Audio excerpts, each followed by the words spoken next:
Welcome back, and now we're going to see Kiuma Kunioku, I got it right this time, Josh. Gold star. Taking on Nathan Marquardt, and a lot at stake, the middleweight title. Yes, and in fact, this would be one of many of the meetings between Kunioku and Marquardt, sort of developing a bit of a rivalry. Marquardt also developing a rivalry with other Grabaka fighter, Izuru Takuichi. So Marquardt with his hands full and enough people trying to take him down to make it worth his while and to fight within Pancrace. Not also happening to be a difficult thing for Marquardt, as he would own the middleweight and I believe a welterweight King of Pancrace title at the same time, all a sort of a result of his matches between Kunioku and Takuichi. And Kunioku used to wear the hot pink back in the old days of Pancrace. Let's see if he's still got that on.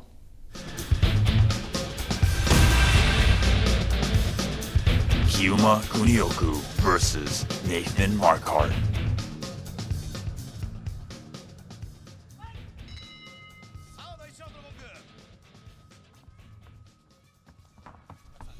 Kunioku there in the light blue and white, Marquardt in the royal blue and black, kickskin trunks.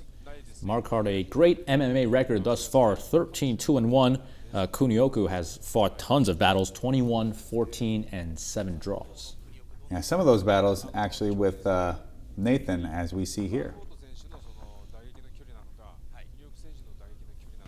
Kunioku following Marquardt around the ring. Misses the left kick, and Marquardt comes back with a right low kick. Both of these guys really feeling each other out a bit. And 1-2 by Marquardt. Caught Kunioku on the face a little bit. Lead right hand, front kick by Marquardt.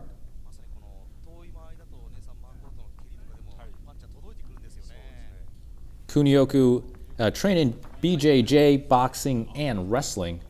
And Nathan Marquardt these days currently in the UFC. And recently challenged for the UFC middleweight title. Kunioku forcing the clinch. Marquardt turning the tables around and putting Kunioku's back into the ropes. Kunioku, though, with the double underhook, an advantageous position to get the takedown. But Marquardt dropping his hips and putting his weight down on Kunioku's arms, trying to take away that advantage as we skip forward in the fight. And now Kunioku has Marquardt pinned near the corner, and Marquardt turns him right around. And Marquardt seems to be the more physically powerful fighter of the two, locking up a nice body lock against Kunioku. A failed lateral drop, though, by Marquardt puts Kunioku on top and inside Marquardt's guard. As this fight goes to the ground, is there one particular fighter who has the advantage on the ground? Both are very, very well-rounded fighters and incredibly skilled at the ground game and the standing game, so they're very evenly matched, I actually feel. Kunioku in the full guard. Chipping away with some hooks and hammer punches is Kunioku.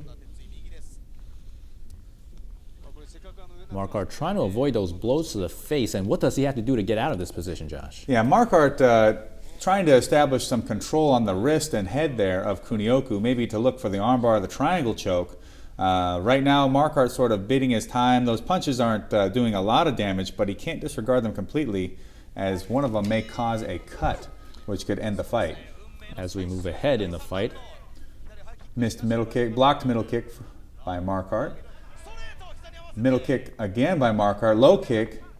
And Kunioku, both fighters in a clinch now. Kunioku came in on Marquardt, unable to get the takedown. Marquardt again looking to keep Kunioku against the ropes. Kunioku now with Marquardt against the ropes. Spinning around are the fighters in the clinch.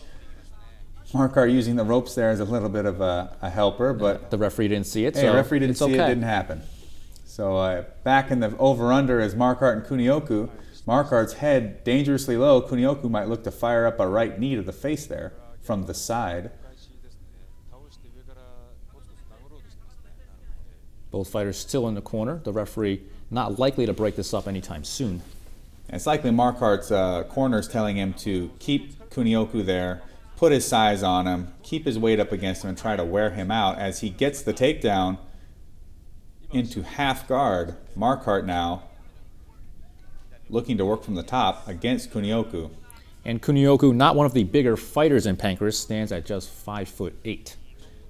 I believe Marquardt would have the height advantage in this fight and reach as well. And Kunioku's head out of the ring, so the referee is going to make sure he gets back in. Right, now in Pancrace, instead of stopping the fights for being close to the ropes or for rope escapes, which they do not use at this point in time, what they'll do is they say stop, don't move, and then the referees will attempt to move you from the position you stopped in and then restart the fight. So since there's no more rope escapes, how much more cautious do these fighters have to be, Josh? Because you can't just grab the rope and get a second or third or even a fourth chance. Well, that's certainly something that they have to keep in mind. The other thing about it is that the fight becomes a little more static because with the rope escapes, bam, a guy hits a rope escape if he doesn't want to be on the ground anymore, if he's in danger of being submitted. Fight starts up back over again, and now it's almost like starting from scratch. Whereas under these sets of rules, you end up on bottom, and this fighter on top might grind away for an entire round and seal that round and not really allow you to have much offense. And whereas before, you would have had much more opportunities to try and come back. Chalmers still on top of Kunioku. Chalmers? What am I It's Marquardt. Wow, I think we have I didn't drink my one fight in Pancrace, and he's really bowled you over here. I didn't get my coffee in this morning, Josh. I'm sorry. Well, no harm, no foul, as Marquardt still working patiently from the top position. Looking to pass the guard is Marquardt by securing that underhook in the head. Kunioku working the butterfly guard with both hooks inside the inside of the thigh of Marquardt. Now one in, one out. Still likely Kunioku looking to get a sweep or reversal. And if you're Nathan Marquardt, do you consider grounding and pounding in this position? Oh, of course. If I'm Nathan Marquardt, I'm firing punches. And now back on the feet, big knee by Marquardt against Kunioku. High kick by Marquardt, blocked by Kunioku as Kunioku drives forward. Both fighters now in the clinch, nearing the ropes once again. Marquardt with the double underhooks. He's in great position to finish the takedown, again with the body lock. But his hands are interlocked through the ropes, but the referees made sure he let go of that. Yeah, that actually can be a pain in the butt. As you're trying to take your opponent down and you're trying to suck up the body lock, and yet that rope is in the way and giving resistance and not allowing you to have the freedom of movement that is necessary to finish the takedown. So Marquardt now happens to have the ring spacer in the way there.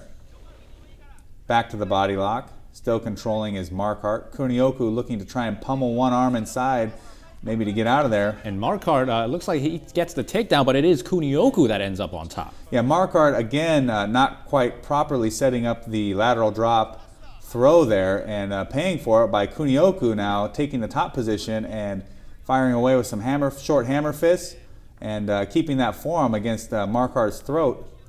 Some body punches by Kunioku. Kunioku looking to take advantage of the opportunity to be on top.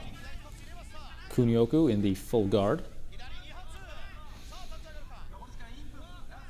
More short punches from Kunioku. Seems like Kunioku's strategy here is to stay tight to Marquardt and continue to chip away at the body and the head and control this top position. And Marquardt, the momentum swinging a little bit in Kunioku's favor right now. I agree. Punching away from top is Kunioku. Not much time left in this match. Marquardt climbing his legs up, maybe hoping to get a high guard position and work for an arm of some sort. But having no luck as Kunioku continues to stay tight and forward inside Marquardt's guard, not giving him any space and chipping away with those punches. And Marquardt trying to keep Kunioku's head closer to his body, and now the fighters separate, and Kunioku throwing leg kicks at Marquardt, who is down on his back.